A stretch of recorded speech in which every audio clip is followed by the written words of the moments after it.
हाथी पर बैठे हैं, जब उन्होंने देखा कि सामने हमारे बड़े बुजुर्ग खड़े हैं, सब खड़े हैं, तो ध्रुव हाथी पर से नीचे करके आए, सबके पांव छुए। अब आप खुद सोचो कि जिसे भगवान मिल जाए उससे बड़ा इस दुनिया में कोई नहीं। और वही ध्रुव क्या कर रहे हैं कि हाथी पर से नीचे करके आए और सबके पांव छुए। और आजकल देखो वो 5 साल का बच्चा जिसे इतना अहम नहीं आया कि मुझे भगवान मिल गए, फिर भी वो सबके पैर छू रहा है। और आज दुनिया में देखो कि 20-25 साल को लड़का होए, महीना पे 40-50 हजार रुपया कमाने लगे, या कोई गवर्नमेंट जॉब लग जाए या कुछ भी हो जाए, तो आजकल के लड़का सम्मान करो वो भूल जाओ। और अब आजकल के लोग पांव छुअता हुए तो कैसे छुअत, परियां छुए के छाती पे लगाए ले बस ले पांव छुइए। आजकल तो लोगों को सम्मान देना आता ही नहीं, और खास तौर पर नौजवान पीढ़ी बिल्कुल आता ही नहीं है सम्मान देना। पैर कैसे छुए जाते हैं कुछ पता ही नहीं है। अच्छा एक बात आपसे पूछे दादा, ये बताइए कि पैर क्यों छुए जाते हैं? क्यों छुए जाते हैं पैर? बताओ, क्या बात कर रही हैं मैया? काय बातें करती हैं? तो पैर क्यों छुए जाते हैं? बताओ, काय छुए? नहीं पता। सास को छुअती कर। अच्छा को अपनी सासन के पांव छुअती, ईमानदारी कहाँ उठाई? तो भगवान की समझ 1 2 3, कोई तो जोरावरी हाथ उठाए, तू उठाए दे जोरावरी हाथ उठवाए 4 बस।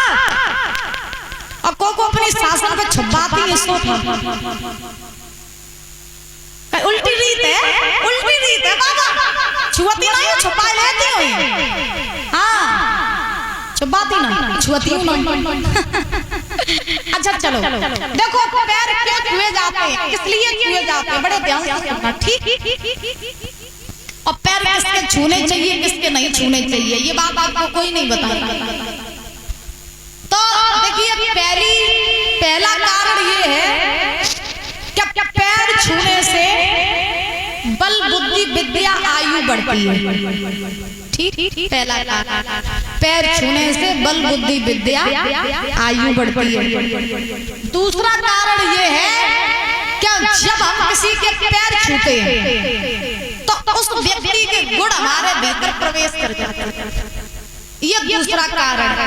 अब पैर किसके छुआ किसके न छुआ, तो विद्वान तो ये कहते हैं कि जो शराब पीता हो, जो मांस खाता हो, पराई नारी की जो संगत करता हो, जो जुआ खेलता हो, बेशक तुम्हारा दमाद क्यों ना हो, कभी उसके पैर न छुए, उसके पैर नहीं छूने चाहिए। बेशक तुम्हारा बाप क्यों ना हो, उसके पैर न छुए।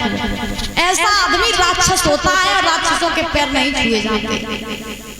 बात समझ रहे? शराब पीता हो, मांस खाता हो, पराई नारी की संगत इत्यादि जुआ खेलता हो, बेशक तुम्हारा सगा बाप हो, पैर न छुओ। अपा किनके छुआ? जिसकी समाज में इज्जत हो, जो भगवान का भक्त हो, जो भगवान में लीन रहता हो, जो गुणवान हो, चरित्रवान हो, ऐसे के पांव छुओ तो कुछ लाभ प्राप्त हुए। और हर काल के पांव न छुबे वो चाहिए और न छूने चाहिए। ठीक? और सुनो, जब परियां छुए के ले लेना आशीर्वाद, तो पैर की परियां नहीं छुई जाती है, न पूरा पांव छुओ जाता। जब भी छुओ तो पैर का अंगूठा छूना चाहिए। क्या छूना चाहिए? पैर का अंगूठा। तो सब जने अपनी अपनी शासन को पांव का अंगूठा ही चाहिए। हाँ बोलो राधे राधे, जोर से बोलो। तो पैर छूने के पीछे ये 2 कारण है। अब देखिए ध्रुव जी महाराज चले तो सबसे पहले अपनी मैया सुरुचि के पास पहुंचे, और सुरुचि ने जब देखा कि ध्रुव भगवान को प्राप्त करके आए हैं, तो सुरुचि ने दरवाजा बंद कर लिया।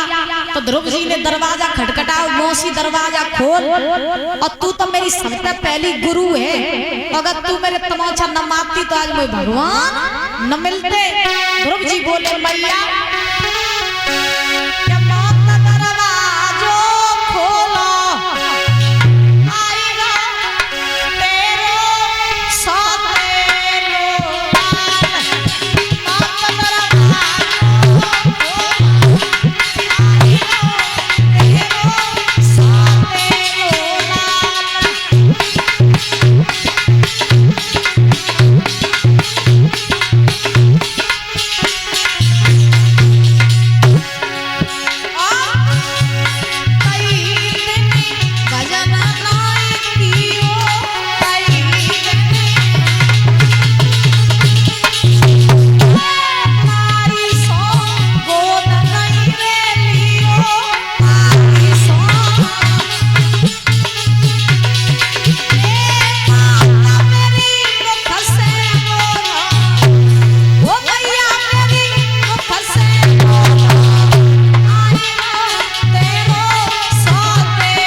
सुरची से कही मैया दरवाजों खोल, तू मेरे तमाचा न मारती तो मैं भगवान न मिलते।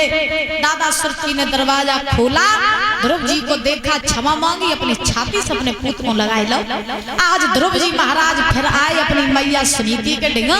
जो मैया ने अपने पूत की आवाज सुनी, मैया ने भड़बड़ाए कि अपने लला को अपने छाती से लगाए लो पूत, तो भगवान मिलिए तो परमात्मा।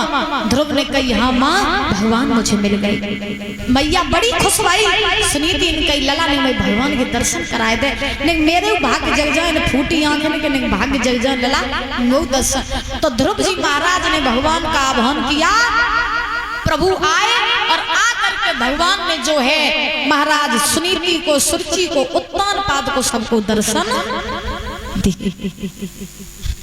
ध्रुव जी ने खुद का भी उद्धार कराया और साथ ही साथ अपने कुल खानदान का उद्धार कराया और साथ ही साथ अपनी यश, अपने कीर्ति सारे संसार में फैलाई।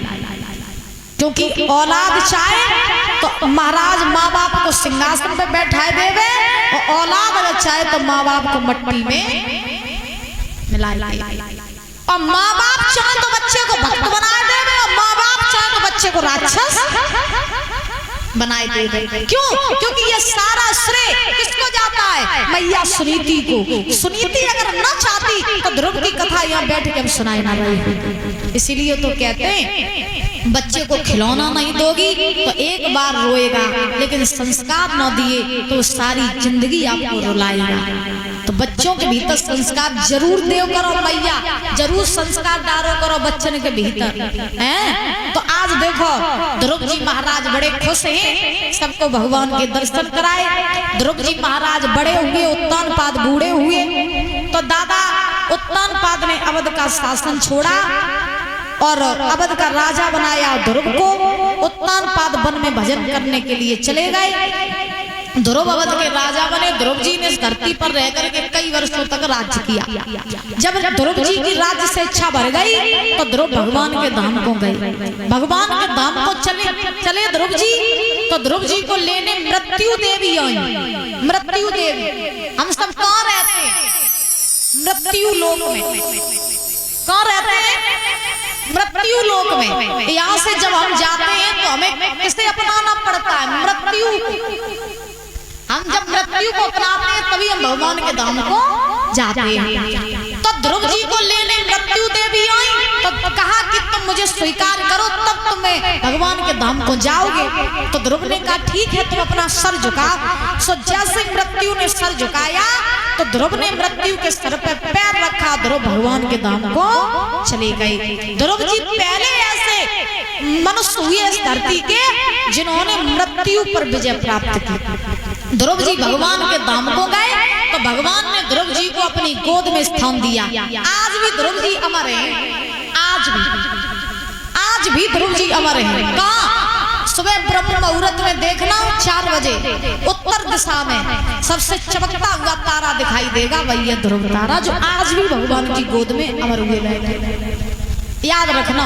और एक खासियत है ध्रुव तारा की, जिस व्यक्ति की मृत्यु होने वाली हो डराइयो ना, आओ ना बड़बड़ाए जाओ। शास्त्री ने कहा कह दे। तो देखो विद्वान कहते हैं कि जिस व्यक्ति की मृत्यु होने वाली हो उसे 6 महीना पहले से अगर ध्रुव तारा दिखाई देना बंद हो जाए तो समझ लेना हमारा अंत निकट आ गया। तो हर व्यक्ति को सुबह ब्रह्म मुहूर्त में उठ करके ध्रुव तारा के दर्शन करने चाहिए, सबको करने चाहिए। क्योंकि हमने सुना है और हमने पढ़ा भी है कि जब हमारी मौत आती है ना तो 6 महीना पहले से लक्षण दिखाई देने लगते हैं मृत्यु, लेकिन हमें एहसास नहीं होते क्योंकि कोई बताने वाला नहीं होता और हमें पता भी नहीं चलता। और अगर हमें पता चल जाए कि फलाने दिन हम मर जाएंगे तो हम सोच के आ जाएंगे मर जाएंगे।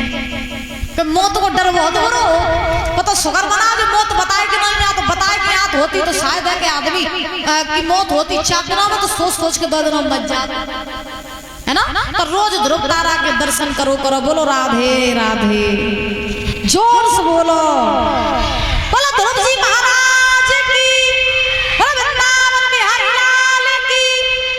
आज जिस प्रकार से जो है भगवान ने ध्रुव जी को गोद में स्थान दिया और आज भी महाराज ध्रुव जी भगवान की गोद में बैठे हैं। बड़े आनंद से ध्रुव जी महाराज ने छोटी सी अवस्था भगवान को प्राप्त किया, क्योंकि कहते हैं भजन करने की, भक्ति करने की, ज्ञान प्राप्त करने की कोई उम्र नहीं होती है।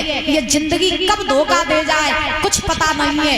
लोग कहते हैं बुढ़ापे में भजन करेंगे, अरे कौन इन्हें समझाए कि भरोसा नहीं है। एक सेकंड का लोग बुढ़ापे तक का सर्टिफिकेट बना करके बैठ जाते हैं। भरोसा एक सेकंड का नहीं है। अब आदमी बड़ा चतुर है, हम चतुर है। अब भरोसा नहीं है एक सेकंड का, और फोन में एक महीना को रिचार्ज करा के बैठ जाता। तो कहने का अभिप्राय जीवन का कुछ भी भरोसा नहीं है। दादा एक कवि लिखते हैं कि क्या दिन और जिंदगी धोखा